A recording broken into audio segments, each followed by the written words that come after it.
PDP प्रमुख महबूबा मुफ्ती ने शनिवार को बड़ा ऐलान कर दिया। उन्होंने कहा कि वो जम्मू कश्मीर में कांग्रेस नेशनल कॉन्फ्रेंस गठबंधन को पूरे तौर पर समर्थन देने के लिए तैयार है। हालांकि इनके लिए उन्होंने शर्त रखी है कि गठबंधन को उनकी पार्टी के एजेंडे को स्वीकार करना पड़ेगा। महबूबा ने यह भी कहा कि ऐसा होने पर वो विधानसभा चुनाव में सभी सीटों को गठबंधन के लिए छोड़ देंगी। महबूबा ने बीजेपी के साथ गठबंधन की संभावना से भी इनकार कर दिया है, जिसके साथ पीडीपी ने पहले गठबंधन सरकार चलाई थी। नेशनल कॉन्फ्रेंस के प्रमुख फारूक अब्दुल्ला ने जम्मू कश्मीर में विधानसभा चुनाव के लिए कांग्रेस के साथ गठबंधन का पहले ही ऐलान कर दिया है। 90 सदस्यीय विधानसभा के लिए मतदान 3 चरणों 18 सितंबर, 25 सितंबर और 1 अक्टूबर को होगा और मतों की गिनती 4 अक्टूबर को होगी। महबूबा ने कहा कि गठबंधन और सीट बंटवारे की बात भूल जाइए। अगर कांग्रेस और नेशनल कॉन्फ्रेंस हमारा एजेंडा यानी कश्मीर मुद्दे का समाधान और मार्गों को खोलने के संबंध में कदम उठाना ये दोनों स्वीकार करने के लिए तैयार हैं, तो हम उनसे कहेंगे कि वो सभी सीटों पर चुनाव लड़ें और हम आपका पूर्ण समर्थन करेंगे। जब महबूबा से पूछा गया कि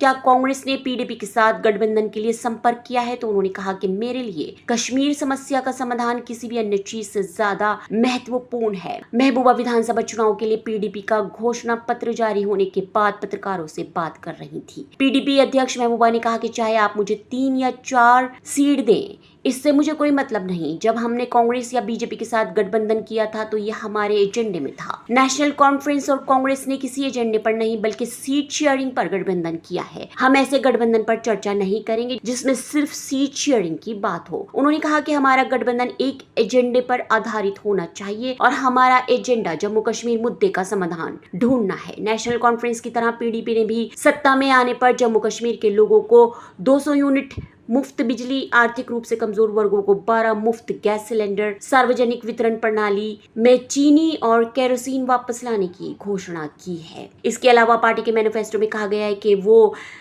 प्रॉपर्टी खरीदने वाली महिलाओं के लिए 0 स्टैंप ड्यूटी की अपनी नीति को फिर से लागू करने के साथ ही प्रॉपर्टी टैक्स को भी समाप्त कर देगी। पीडीपी ने घोषणा पत्र में सभी परिवारों के लिए आवास और रियायती दरों पर लकड़ी उपलब्ध कराने और सामाजिक सुरक्षा योजनाओं के तहत मिलने वाली राशि को 1000 रुपए से बढ़ाकर 2000 रुपए करने का वादा भी किया है। पार्टी ने जम्मू कश्मीर बैंक के कर्जदारों के लिए यकमुश्त निपटान योजना की समीक्षा करने की भी बात कही है।